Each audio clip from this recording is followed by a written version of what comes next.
nós vamos falar um pouquinho sobre política, tá? E a escolha desse tema é porque a gente está num ano de eleição, mas talvez aí vale a pena ressaltar algumas coisas, tá? Primeira questão é a crença comum de muitos batistas, inclusive aqui, boa parte de nós, creio eu, né? Que a gente entende pelas escrituras que deve haver uma divisão, não deve haver uma associação, não, nem uma interferência entre a igreja e o Estado. Essa é uma prerrogativa da teologia que os batistas defendem. Não tem essa junção, né? Por exemplo, a gente tem alguns países que inclusive tem a igreja como uma igreja, aquela religião como uma religião principal, né?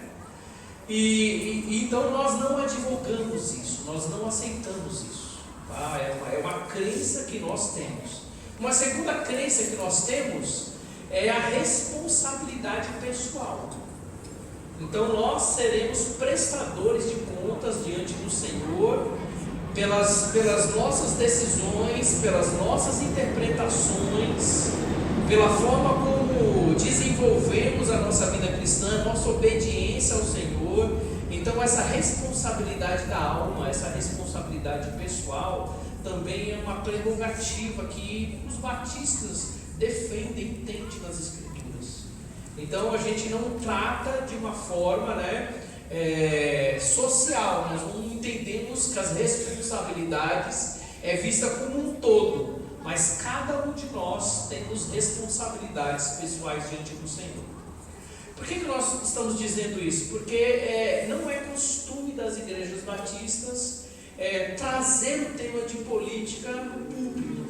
E você não vai ver, a gente defendendo aqui partido, nem pessoas, tá? E você nunca verá, pelo menos enquanto eu estiver pastoreando aqui, a gente trazer qualquer pessoa da área política para fazer qualquer discurso, para defender a sua bandeira, para pedir votos. Você não vai ver isso. A gente tem até o cuidado de outras coisas. Tem pessoas aqui que já tentaram expor escolas, queremos falar sobre a nossa escola confessional. Não, a gente quer falar sobre esse tipo de literatura, que também nós já tivemos convite. Posso aí falar sobre tipo de literatura para a área de saúde? Não. Então a gente tem esse cuidado. O alvo aqui da política, tratar esse assunto, é justamente também dar um norte para você da importância desse assunto, tá bom? E o nosso alvo é dar uma diretriz mais panorâmica das Escrituras quando falamos de política, e não propriamente ficar falando aqui do atual do governo passado, do governo que virá, mas é trazer para você uma responsabilidade, tá? De pensar, de orar, de considerar. E Deus colocou no meu coração todas estas pregações nós terminarmos com um momento de oração, com um momento de intercessão sobre missões, porque também a missão em cada governo, a missão em cada país está muito atrelado com o tipo de governo que existe. E hoje eu falei para o Gerson, hoje pela manhã, falando: Gerson, eu sei que quando você dirige o culto, você tem o costume de parar um tempo para orarmos. Aí eu falei para ele: hoje nós não vamos ter essa dinâmica, porque nós vamos querer orar no final. Então a gente quer a cada domingo ter um tempo de oração, tá bom? E hoje à noite nós vamos falar especificamente, deixa eu aqui mudar. Tem muitos versículos, então eu estou colocando os versículos tudo aí, tá? Só tem 2 versículos que nós vamos abrir as Escrituras. Eu vou te convidar no momento certo para que você abra as Escrituras comigo. Um vai ser em Romanos, outro vai ser na primeira epístola de Paulo a Timóteo, tá bom? Mas enquanto as outras passagens nós vamos colocá-las todas aí. Hoje o que nós queremos tratar com vocês é visões equivocadas entre o cristianismo e o governo.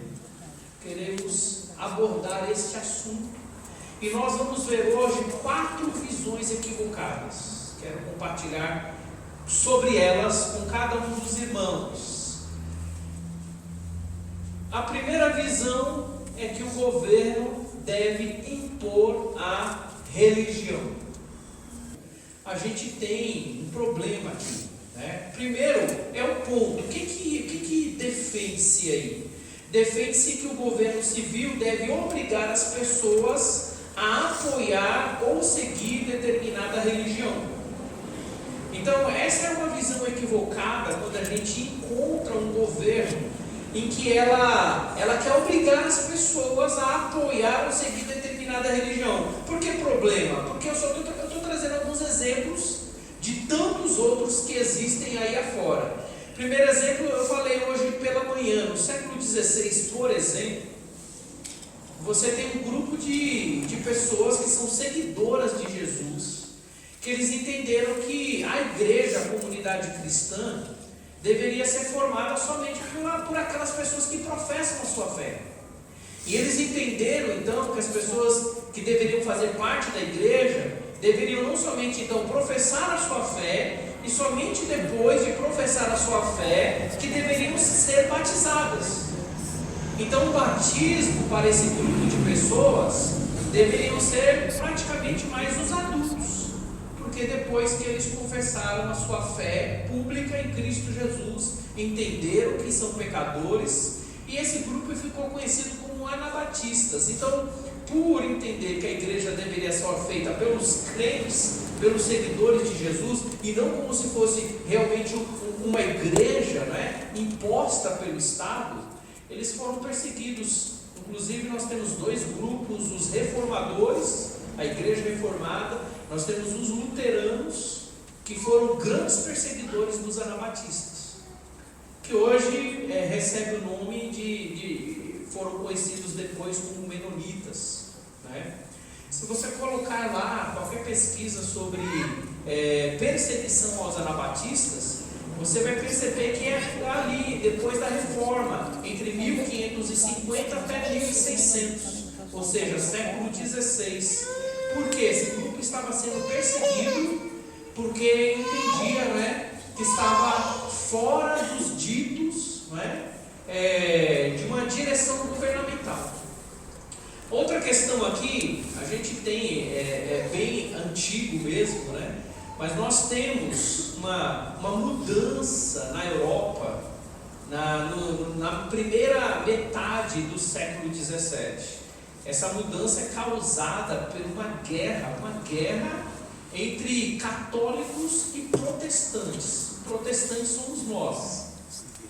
Essa guerra ficou conhecida como Guerra dos 30 anos, porque ela foi de 1618 a 1648 e trouxe uma mudança geográfica e uma mudança política na Europa.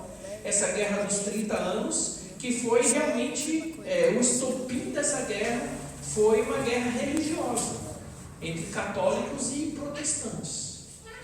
E você tem hoje, mais recente, essa pesquisa eu fiz na Portas Abertas, é uma missão que praticamente a sua inserção é o evangelismo em países onde eles impõem a religião, de que praticamente cristãos, seguidores do Senhor Jesus Cristo, estão sendo mortos milhares de milhares.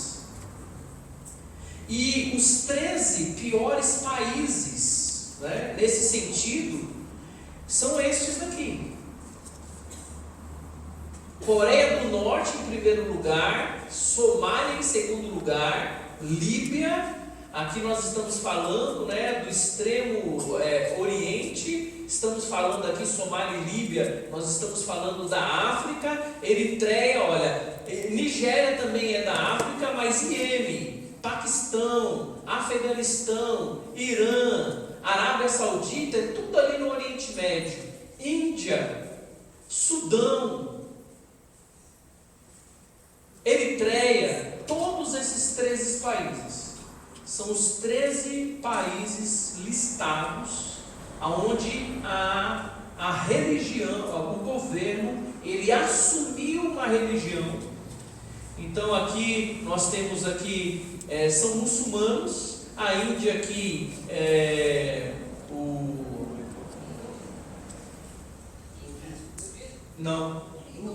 hinduísmo, não é? Coreia do Norte se diz agnóstica, mas todos estes países, eles têm perseguição à igreja. Perseguição à igreja no sentido de que destroem igrejas. Muitas delas não podem ter igrejas.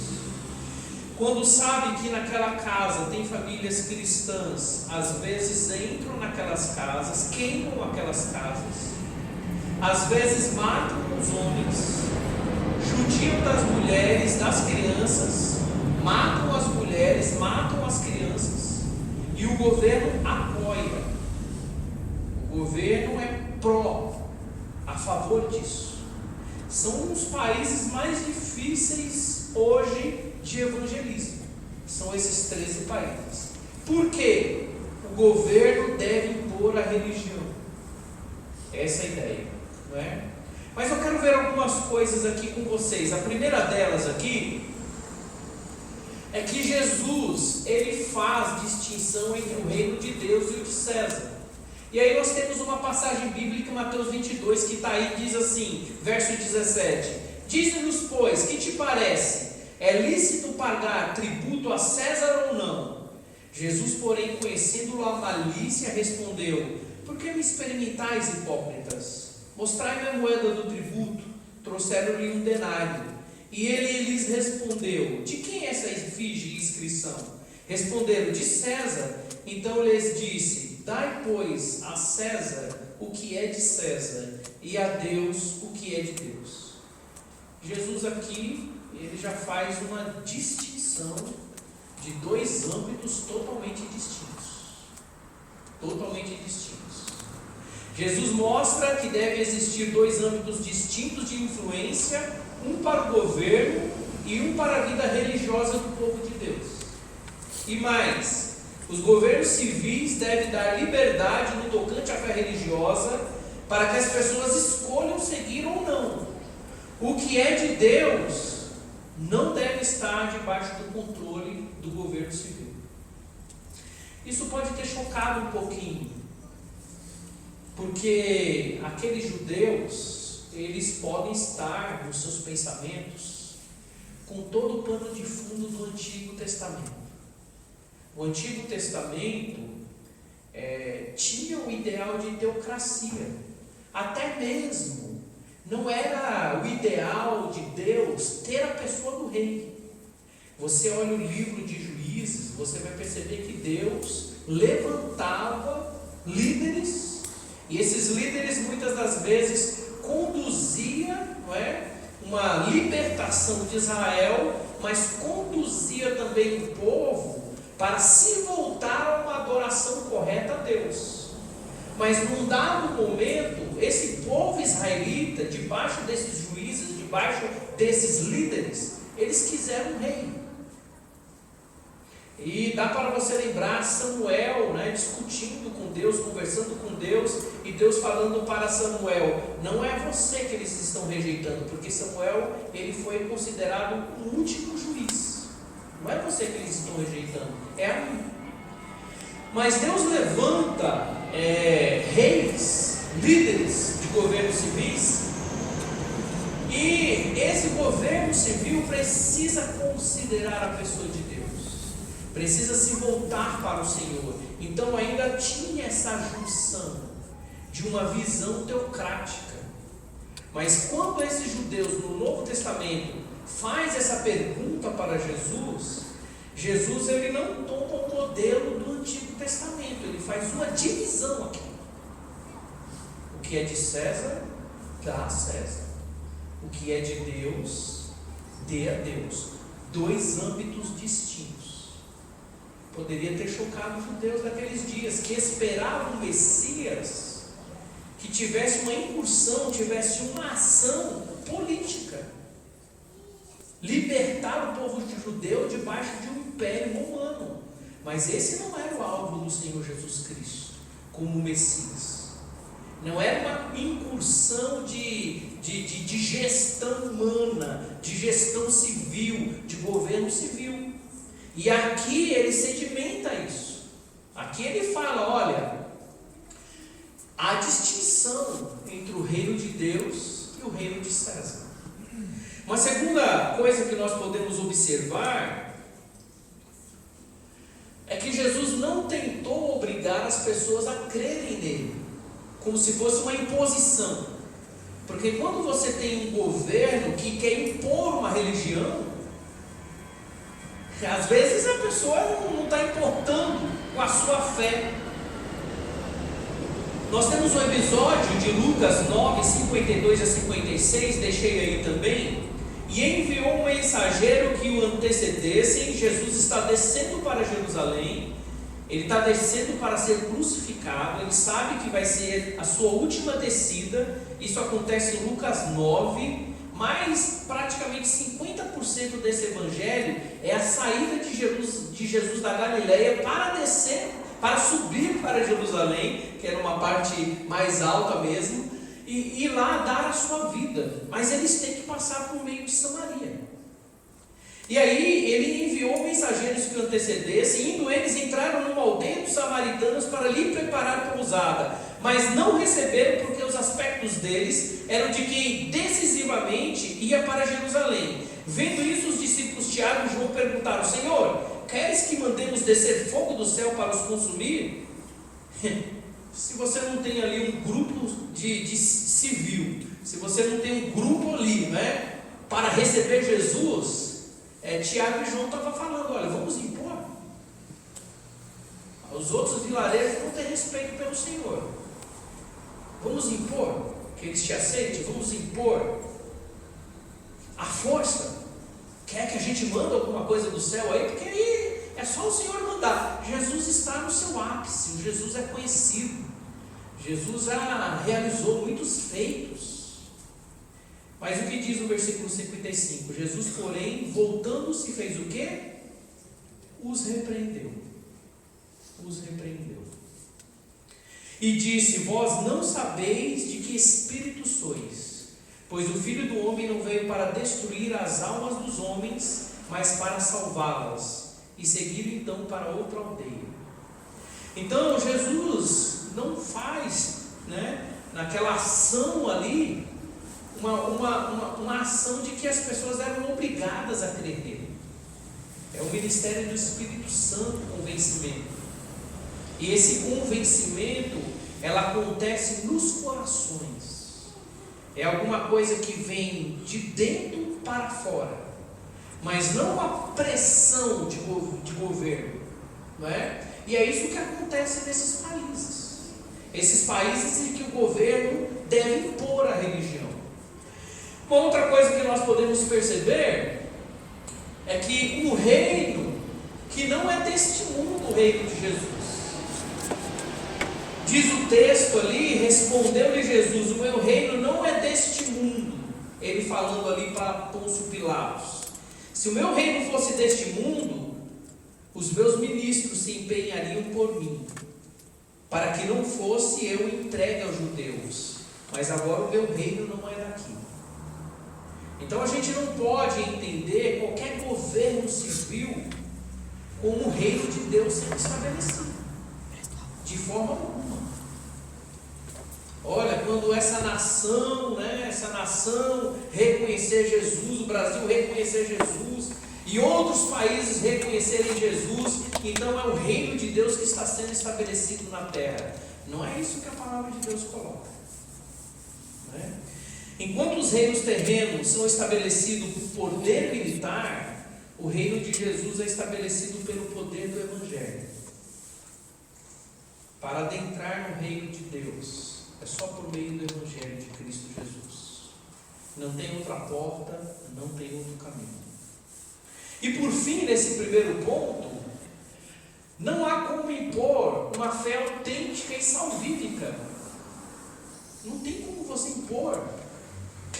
Você tem que crer no Senhor Jesus. Se eu pudesse, oro pelo meu pai, para que Ele aceite a Cristo como Senhor e Salvador. Oro pela minha irmã para fazer uma reconciliação. Se a fé fosse uma questão de imposição, né? Olha só o que Paulo diz em Romanos 10.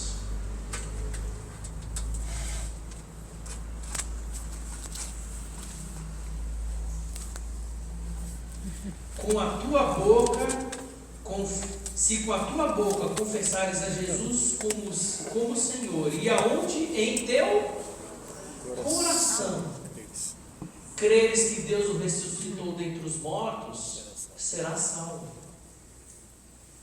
A única forma de você pertencer a Deus e você fazer parte do reino de Deus é você crer no que Jesus fez por você. Ele veio a este mundo morrer pelos meus pecados e pelos seus pecados. Não tem governo nenhum que te leve para o céu. Não tem religião nenhuma que te leve para o céu. É só Jesus. Não é a placa batista que te salva, não é a placa católica que te salva, nem mesmo a sua boa índole que te leva para o céu. É se você confessar a Jesus como Senhor da sua vida, e em teu coração você crer. E aqui ainda complementa, porque com o coração se crê para a justiça, e com a boca se confessa a respeito da salvação. A fé que salva uma pessoa, ela nunca pode ser imposta por um governo. Nunca isso vai acontecer. Então, o que nós podemos entender é que o governo dever impor a religião é uma visão equivocada. É uma visão equivocada. O próprio Senhor Jesus Cristo, Ele diz: olha, vinde a mim todos que estáis cansados e sobrecarregados, e eu vos aliviarei.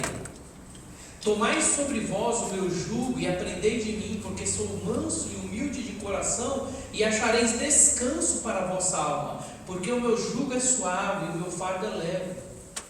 Então não deve haver tentativa de o governo usar o seu poder para obrigar as pessoas a apoiar ou seguir o cristianismo ou qualquer outra religião.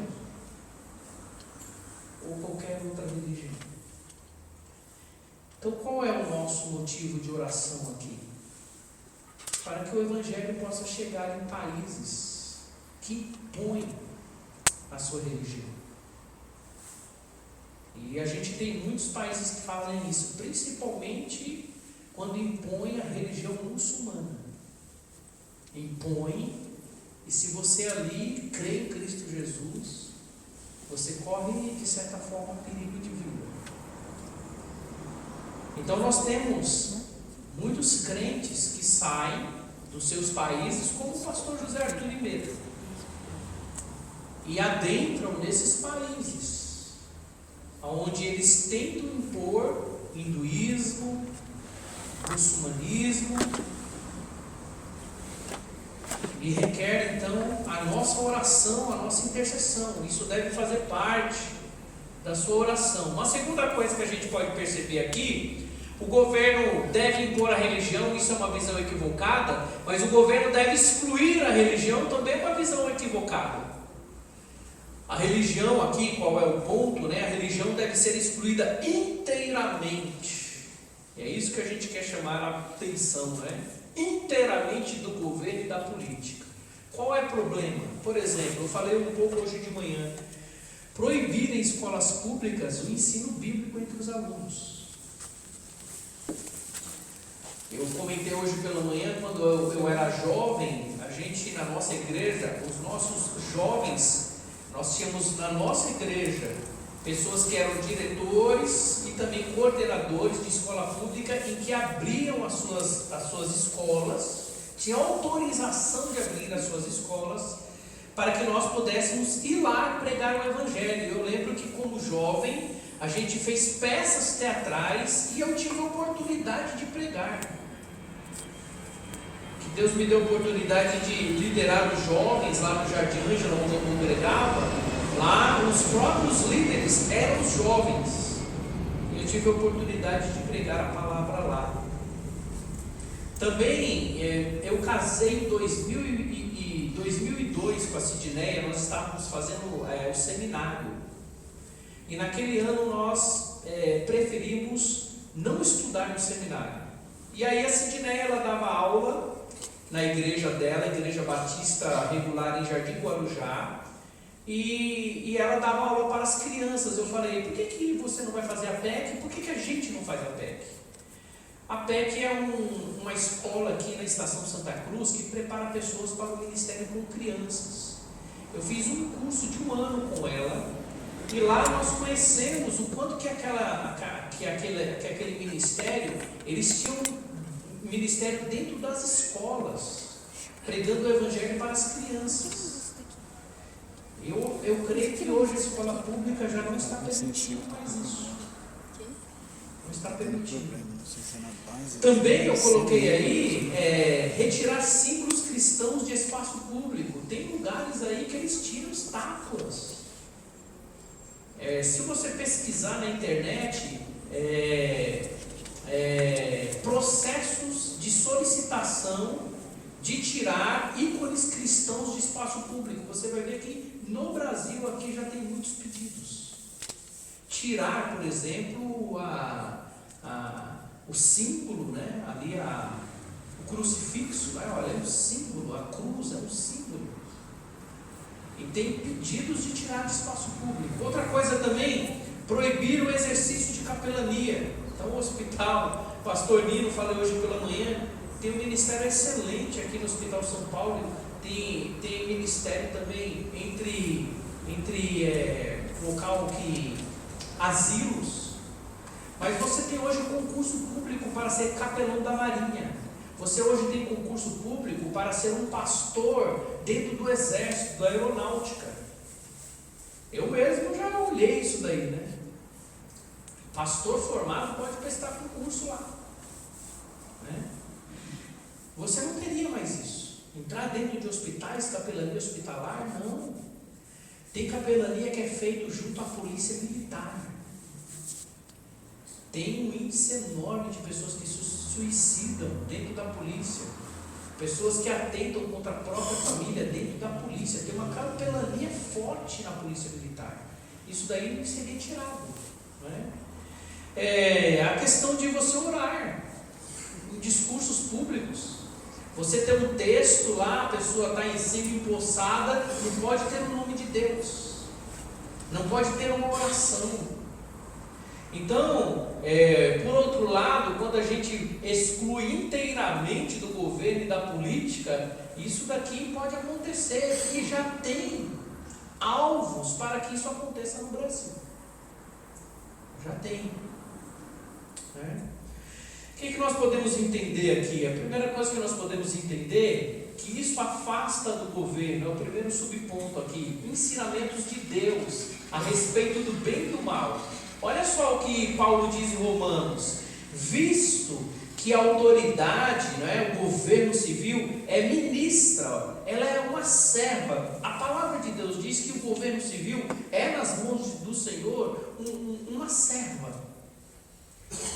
É uma serva de Deus para o bem.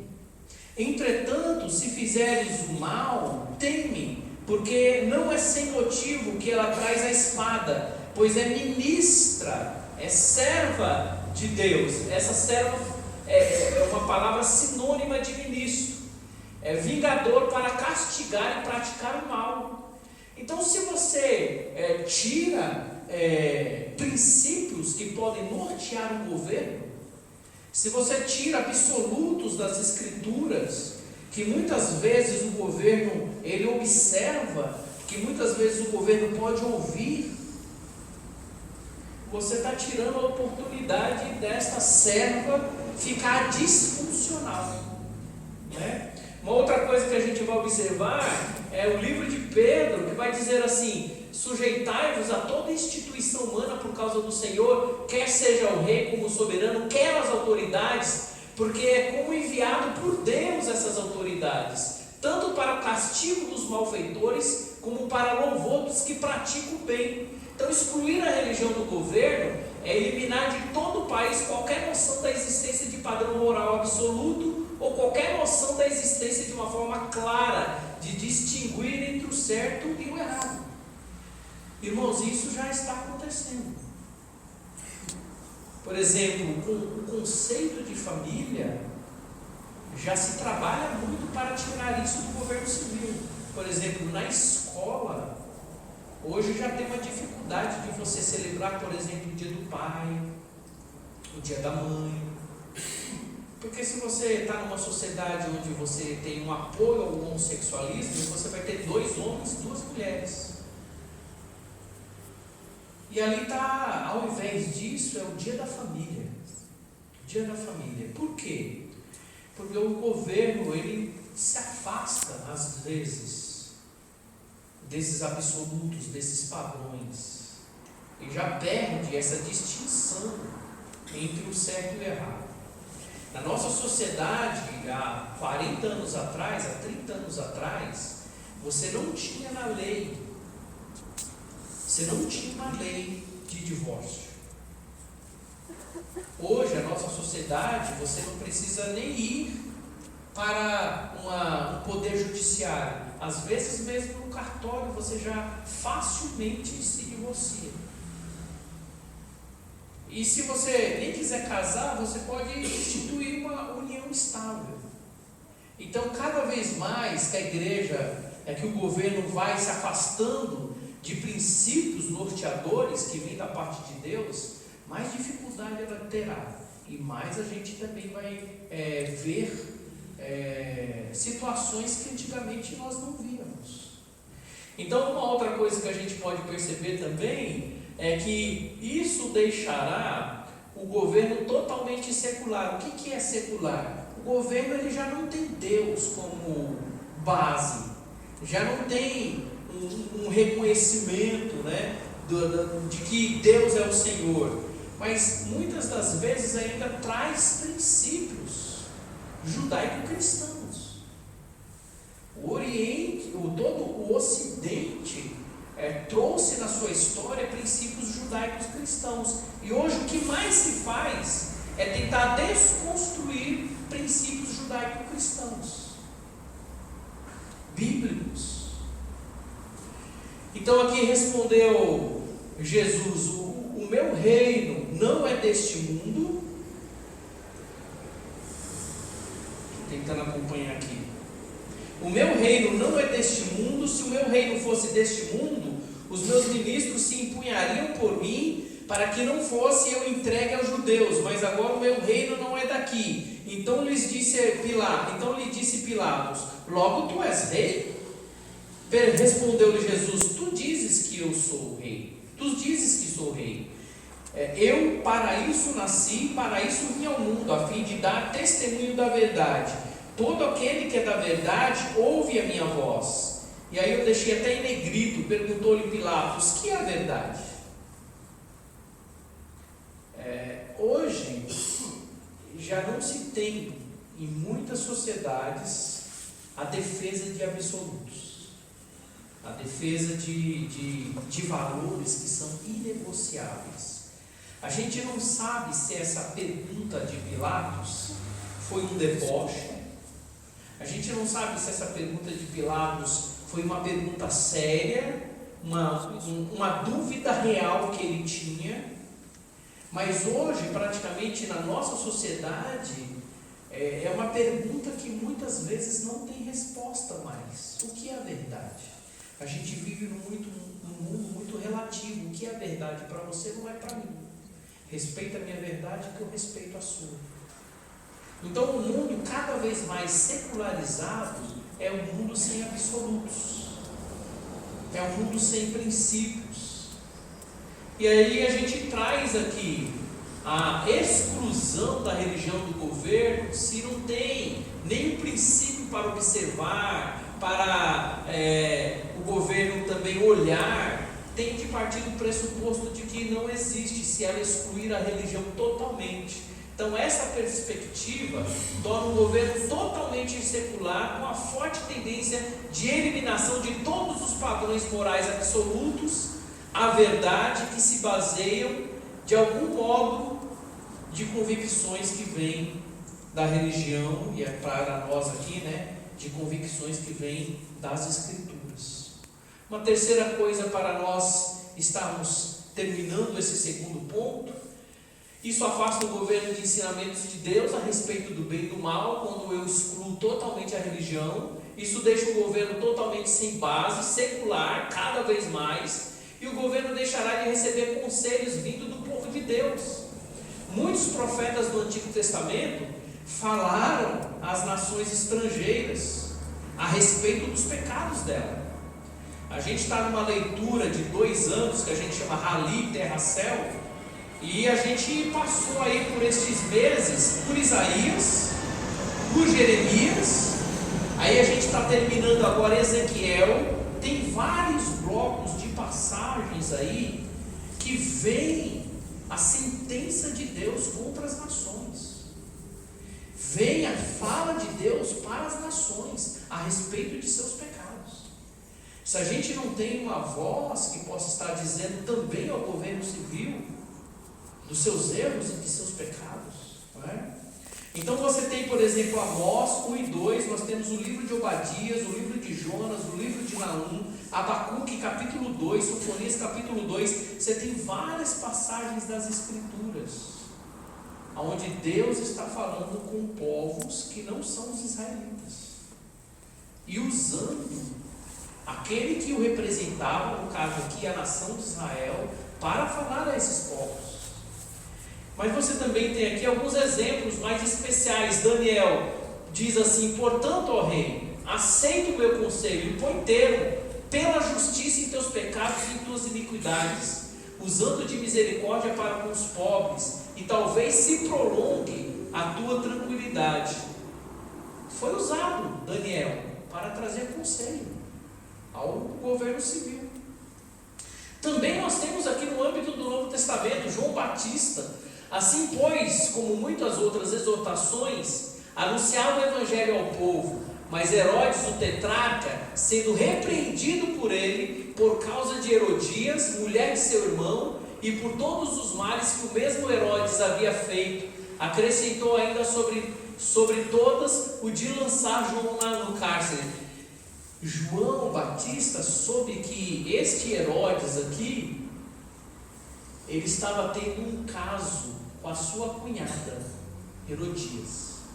Herodias era casada com o seu irmão, e ele estava tendo ali uma infidelidade conjugal, ele estava tendo um relacionamento com Herodias que não lhe era permitido. E João Batista, então, ele repreendeu Herodes. E você sabe o que aconteceu.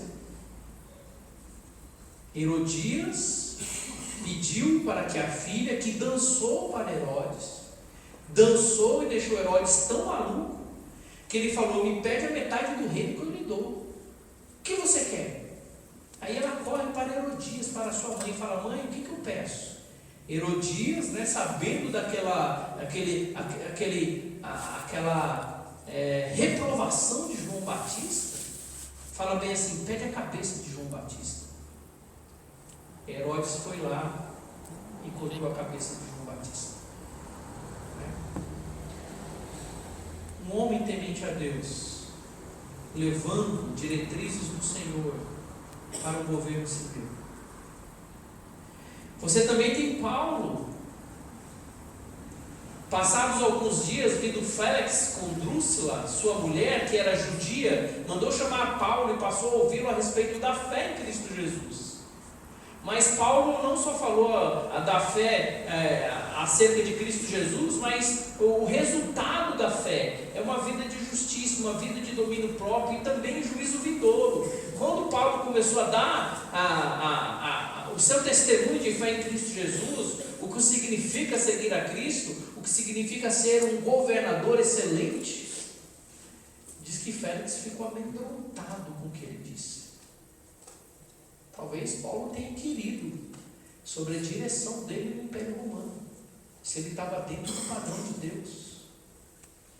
Ele ficou tão amedrontado que ele fala: retira-te, eu vou te ouvir em outra hora. Então você tem aqui questão de que o ensinamento de Deus, do bem e do mal, dá um norte, pode dar um norte para qualquer governo civil. E o governo civil que exclui totalmente, inteiramente, o aspecto religioso, ele é cada vez mais secular. E aqui a gente pode perceber que perde uma oportunidade de ouvir diretrizes vindas da parte daqueles que temem a Deus. Terceiro, todos os governos são perversos e demoníacos. Isso é uma visão equivocada. Qual é o ponto aqui? Todo uso de poder governamental encontra-se profundamente contaminada por forças perversas e demoníacas. Qualquer tipo de governo é de Satanás. Inclusive, realmente, ele tem por base essa fala de Lucas 4:6. No momento da tentação de Jesus, e elevando, mostrou-lhe no momento todos os reinos do mundo.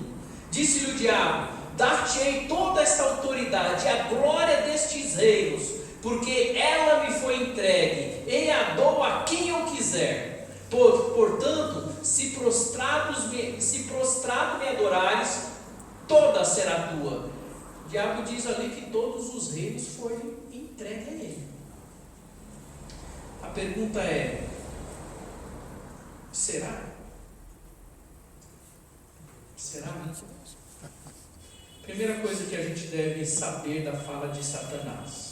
Primeira coisa, que Satanás é o pai da mentira.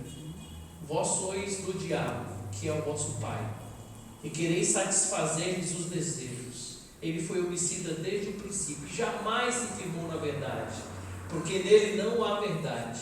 Quando ele profere mentira, fale do que lhe é próprio, porque é mentiroso e pai da mentira. Será que aquela fala do diabo ali é uma verdade?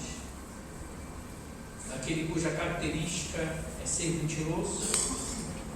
Será que ele não estava que nem falando para Adão e Eva: olha, no dia que você comer dessa fruta aí, né? Estava falando com Eva, perdão, no dia que você comer dessa fruta, você será como Deus. É isso que Deus diz, que você não pode tocar, acrescentando assuntos, né? Primeira coisa que a gente deve destacar quanto a isso é que, primeiro, né, por que Jesus então não refutou? O alvo de Jesus ali não era refutar todas as palavras falsas de Satanás, mas o alvo de Jesus ali era resistir à tentação. E Jesus respondeu ali: ao Senhor teu Deus adorarás e só Ele darás cultos. Ele está falando no âmbito da adoração. Ele não falou nada sobre a fala, a colocação de Satanás. Mas ele refutou quando diz: olha, me adore. Né? Outra coisa que a gente pode perceber aqui é que o governo civil é visto como uma dádiva de Deus, sujeito ao domínio de Deus, usado por Deus para os seus propósitos. O governo civil é um presente de Deus, é Ele quem nos deu. E olhando isso, não somente Ele nos deu, mas todo o governo civil está debaixo da soberania de Deus. Deus é soberano sobre a cabeça, sobre o coração de qualquer rei. De qualquer rei. O Altíssimo tem domínio sobre o reino dos homens e o dá a quem Ele quer, e até o mais humilde dos homens constitui sobre eles. Quem é Senhor da história, quem é Senhor de tudo, é Deus. O reino não está debaixo do domínio de Satanás, nem o reino, nem o governo civil. E esse é o primeiro texto que eu quero que você abra comigo, Romanos 13, de 1 a 6. Você vai perceber ali que o reino, que o governo civil é dado por Deus para o nosso bem. Não está debaixo do domínio de Satanás.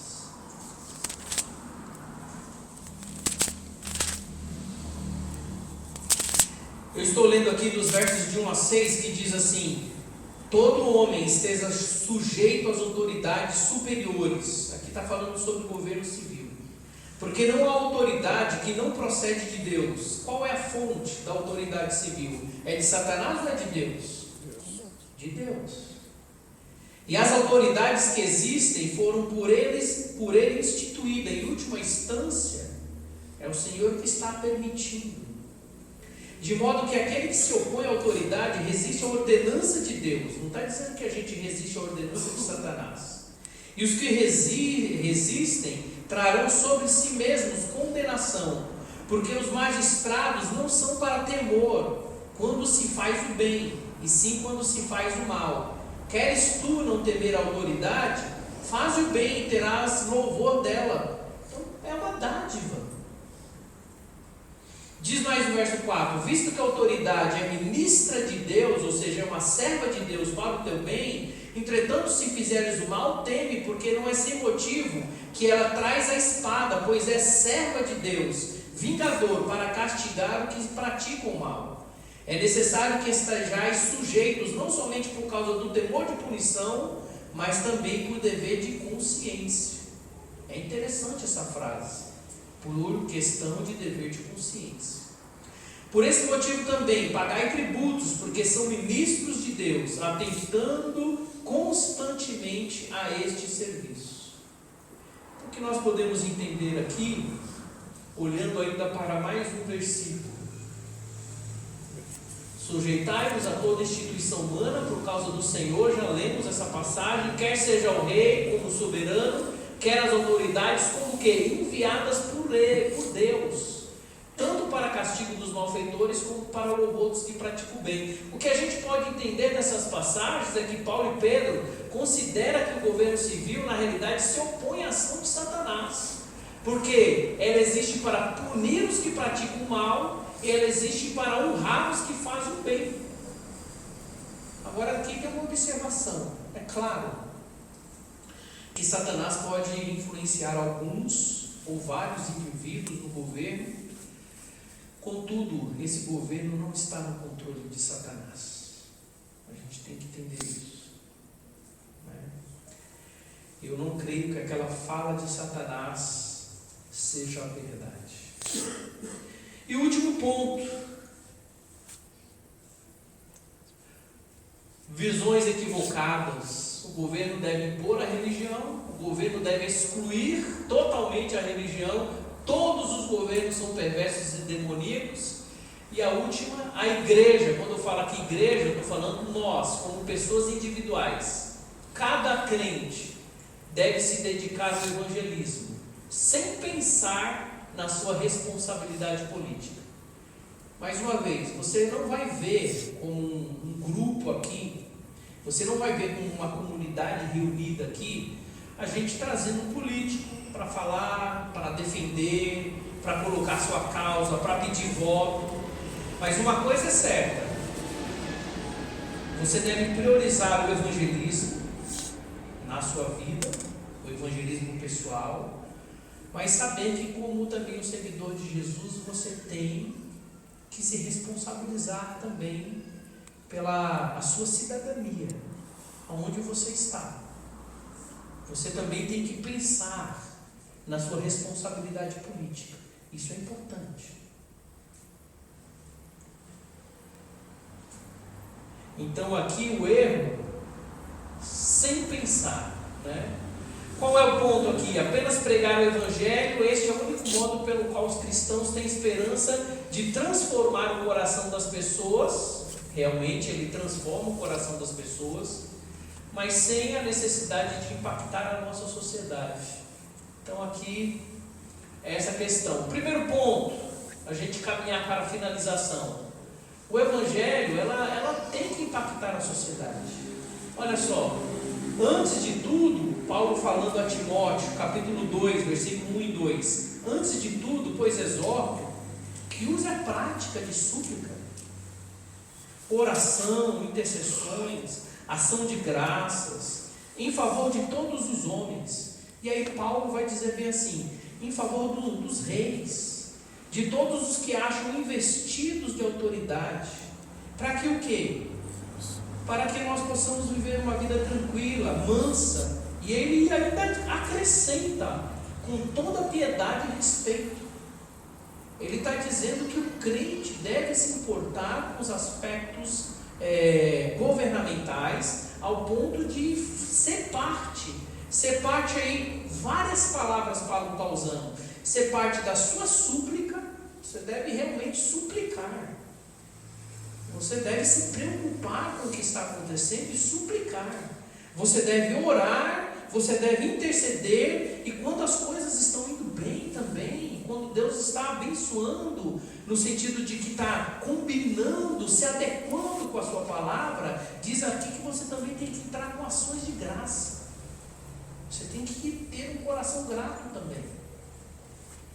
Eu tenho um coração mais grato de ser um brasileiro, estar no Brasil, do que estar, por exemplo, numa Coreia do Norte. Do que, por exemplo, ser um saudita. Dou graças ao Senhor de termos há 13 anos portas abertas, de eu poder sair na rua com a Bíblia debaixo do braço. A gente não tem noção do quanto isso é difícil em outros lugares, do quanto que isso é peso, do quanto isso significa morte. Mas aqui então, o Evangelho, ele deve impactar a sociedade. Ou seja, eu tenho que ter um ministério de oração, eu tenho que ter um ministério de súplica, eu tenho que ter um ministério de intercessão. Para que o quê? Para que o Senhor, realmente os princípios da sua palavra, sejam norteadores desse nosso Brasil que vivemos. Bons governos fazem uma grande diferença na obra de Deus, na terra, e devemos orar e trabalhar para que haja bons governos ao redor do mundo. Eu estou trazendo dois contrastes aqui. Coreia do Sul e Coreia do Norte são vizinhas. Uma guerra civil que dividiu os dois. Meus irmãos, Coreia do Sul faz um trabalho missionário invejável. É um dos países onde você tem mais ação missionária. E isso tem tudo a ver com essa diferença governamental, pois a América do Norte é o contrário. Então, você ter uma sociedade que seja impactada pelo Evangelho, a partir de você ser um bom cidadão, orar, fazer a sua parte, é imprescindível. Aqui na América Latina, eu tenho dois contrastes também. Cuba, ação evangelística, missionários, é praticamente zero. Mas se eu colocar o Brasil, que também é da América Latina, se você olhar a história, tem saído pessoas para fazer missões aqui. Tem pessoas que fazem missões dentro do Brasil. É uma discrepância muito grande se você olha os aspectos missionários de Cuba e se você olha os aspectos missionários do Brasil, dentro de uma própria América Latina. É uma discrepância muito grande entre Coreia do Sul e Coreia do Norte. Por quê? Porque também o Evangelho ele impacta as diretrizes. Uma outra coisa que a gente deve observar, porque este é o amor de Deus, que guardemos os seus mandamentos. Ora, os seus mandamentos não são penosos. Se a Bíblia está dizendo que eu devo orar pelo governo civil, eu tenho que orar. Se está dizendo que eu tenho que obedecer, eu tenho que obedecer. Nós vamos ver em outras oportunidades, momentos que a palavra de Deus me permite não obedecer.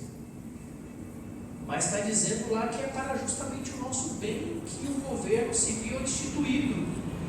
Então aqui, Paulo está dizendo que ele não deixou de anunciar todos os desígnios de Deus. Então a gente não deve sair discutindo política, como a gente faz com discussões, que nem a gente faz no futebol, né? Se diz aí que futebol e... o que é mais? Política, futebol e religião não se discute. Será? É claro que para brigar, para impor o que eu penso, o que eu prefiro de governo, né? O que eu prefiro do meu time, mas você está orando, você está obedecendo, você está falando sobre o desígnio de Deus. Olha, eu estou com 30 anos de vida cristã, é a primeira vez que eu estou pregando sobre esse assunto. Mas eu quero pregar sobre esse e sobre outros que não é costume, porque eu entendo que eu tenho que pregar todo o desígnio de Deus. Todo. E eu sei que no nosso Brasil a gente precisa de diretrizes nessa área de política. Muitos de nós aqui que participamos da IBBN podemos estar pecando da forma como nós estamos lidando com política. E eu estou trazendo essas diretrizes para nos dar o norte. Para nos dar o norte. Né? Seguir os ensinamentos bíblicos de Deus a respeito do governo é uma forma de mostrar amor. Quando eu estou orando, eu estou demonstrando amor. Para finalizar aí, vamos caminhando. Ide por todo mundo, fazer discípulos de todas as nações, batizando-os em nome do Pai, do Filho e do Espírito Santo, ensinando a guardar todas as coisas que vos tenho ordenado. E eis que estou convosco todos os dias até a consumação do século. Eu tenho que falar sobre morte e luto. Eu tenho que falar sobre criação de filhos. Eu tenho que falar sobre vida de santidade. Eu tenho que falar como a gente resolver os nossos conflitos. Eu tenho que falar sobre aspectos da nossa sociedade também. Dar uma diretriz sobre isso. Dentro deste desígnio de Deus está todas as coisas que a Bíblia coloca. Quando o Evangelho transforma vidas, a minha vida e a sua, também deve resultar em bairros impactados. Como eu vivo o meu cristianismo no bairro onde eu moro? Como eu vivo o meu cristianismo na escola onde eu estou? Você está numa escola ensino médio? Você está numa escola ensino básico? Você está numa escola ensino fundamental? Você está na faculdade? Importa a forma como você vive ali naquela sociedade. Você tem que impactar ali. Em negócios impactados e, consequentemente, toda uma sociedade impactada. Então, o Evangelho deve não somente impactar a sociedade, mas o Evangelho deve ser pregado e o bem ao próximo exercitado. Olha só, respondeu-lhe Jesus: amarás o seu teu Deus de todo o teu coração, de toda a alma, de todo o teu entendimento. Este é o grande e primeiro mandamento. E o segundo semelhante a este é: amarás o teu próximo como a ti mesmo. Quem é meu próximo? Meu próximo é aquele imediato. Minha esposa é meu próximo, meus filhos são meu próximo, a igreja é meu próximo, mas a pessoa com quem eu trabalho é meu próximo. Eu preciso amar. A minha sociedade onde eu vivo também é meu próximo. Eu preciso mostrar o amor de Deus para estas pessoas. Então aqui nós glorificamos a Deus ao obedecer o seu mandamento de amar o próximo, que envolve em se empenhar em favor deles em todos os âmbitos da sociedade. Eu preciso me envolver com a minha sociedade. Eu preciso brilhar a luz de Jesus na sociedade. Até como igreja, nós não precisamos ficar aqui como uma ilha, com algo hermeticamente fechado. Alguém às vezes pergunta: se a sua igreja sair do seu bairro vai sentir falta? Vai. Ou agora aquelas pessoas que deixavam o carro em frente à minha garagem não vai deixar mais. Ufa! É a única falta que vamos fazer. Né? Então aqui, essa ideia, devemos nos empenhar em boas leis para proteger as crianças que ainda não nasceram. Isso é fazer o bem ao próximo. A gente deve ser contra o aborto. Isso é amar o próximo. A gente deve se empenhar em boas leis para proteger casamentos e famílias. Realmente a restrição aí de muitas leis, por exemplo, nós tivemos, não sei se foi hoje ou se foi no feriado, nós tivemos aí uma, como é o nome agora? Na Paulista? Pode falar aí.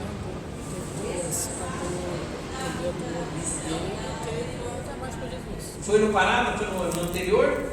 Estava pensando que era hoje. Então a gente teve uma parada gay.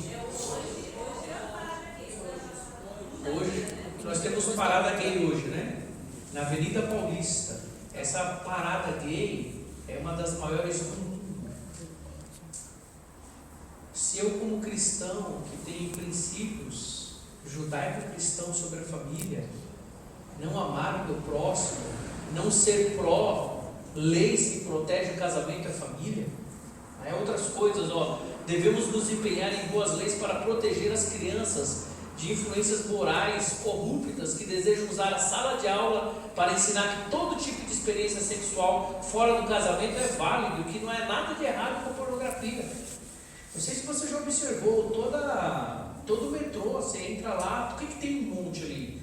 Tem um cesto ali cheio do quê? Cheio de preservativos. Tem frase lá, se envolva. Ali está dizendo, você não precisa pegar doenças sexuais. Mas você ali também tem um certo apoio. Você pode fazer sexo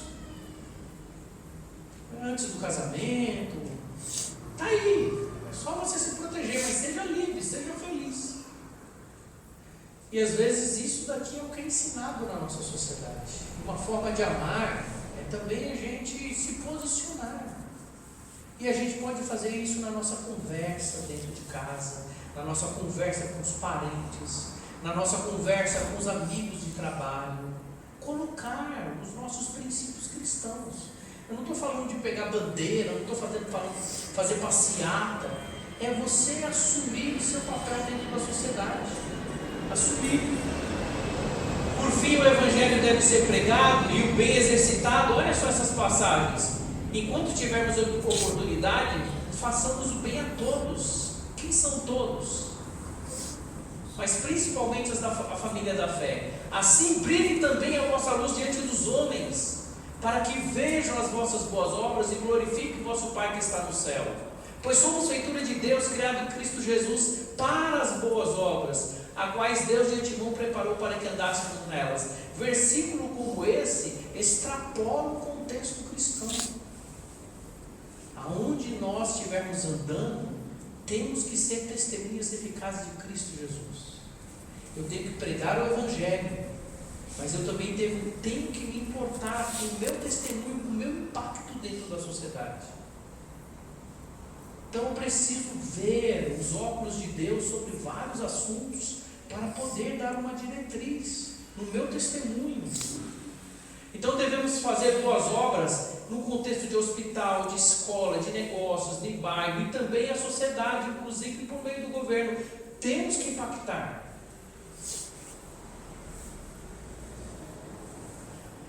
São os últimos slides, irmãos. Tanto o Evangelho quanto o governo são usados por Deus para refrear o mal. Só que são dois instrumentos diferentes. O Evangelho é um instrumento para refrear o mal. O governo também civil é um instrumento para refrear o mal. Só que são dois instrumentos distintos. Primeiro, o Evangelho, ele transforma a pessoa, o coração. Realmente Cristo entra na vida. Agora, o governo vai trazer leis que pode também dar direção. Esses dias nós estávamos olhando aí na TV, um rapaz aqui na Anhanha Melo, com um Porsche, a mais de 150 por hora, matou um pai, Uber, estava voltando para casa, e eu tenho a Cristo como meu Senhor e Salvador, mas eu não tenho como trazer nenhuma sentença, nenhuma diretriz sobre esse rapaz. Mas o governo tem que ter leis contra o alcoolismo. Tem que ter leis contra o alcoolismo, porque isso está tirando vidas. Então são duas formas diferentes de refrear o mal, não é? Então nós temos aí, por um lado, Deus transformando o coração das pessoas quando elas creem em Cristo Jesus como Senhor e Salvador, mas por outro lado, Deus também usa o governo civil para refrear o mal, pois muitos não crerão em Cristo, não lhe obedecerão plenamente, mas precisa de diretriz, precisa de estar na linha. Então, nesse sentido, lei contra dirigir alcoolizado, lei contra feminicídio, lei contra poligamia, lei contra o abandono de crianças, lei contra o infanticídio, lei contra a pedofilia, lei contra o aborto. Tudo isso Deus usa para refrear o mal. Quando você é transformado pelo Evangelho, você tem que impactar a sua sociedade. E você é transformado justamente para refrear o mal na sua vida e, consequentemente, brilhar a luz de Jesus. Mas também o governo civil é uma outra via que Deus utiliza, porque nossa vida cristã não tem essa competência, mas o governo civil tem essa competência. Mas esse governo civil será impactado a ter essa competência se nós estivermos vivendo nessa sociedade os valores cristãos, os princípios cristãos que estão nas Escrituras. Mas se a gente não ligar para isso, esse governo aqui também cada vez mais será secularizado. Então, nesta noite, nós vimos estes 4 pontos, visões equivocadas. O governo deve impor a religião, o governo deve excluir inteiramente a religião. Todos os governos são perversos e demoníacos. A igreja deve se dedicar ao evangelismo. Igreja, quando eu digo nós, individualmente, pessoas seguidoras de Jesus, mas sem pensar na minha responsabilidade. Isso é um erro. A gente não ligar, a gente não orar, a gente não se importar. Uma última passagem que eu quero ler com vocês, que eu ia pedir para abrir, é realmente a primeira carta de Paulo a Timóteo, capítulo 2, versículos 5 e 6.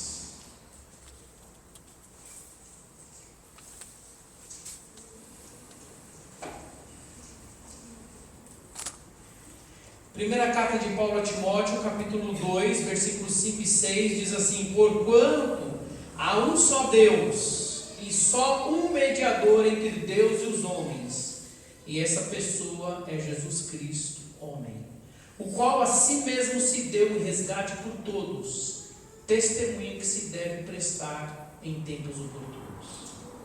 Governo civil não te salvará. Nenhuma sociedade tem esse poder. A única pessoa que pode ligar você a Deus é a pessoa do Senhor Jesus Cristo. Só Ele é o mediador entre você e Deus.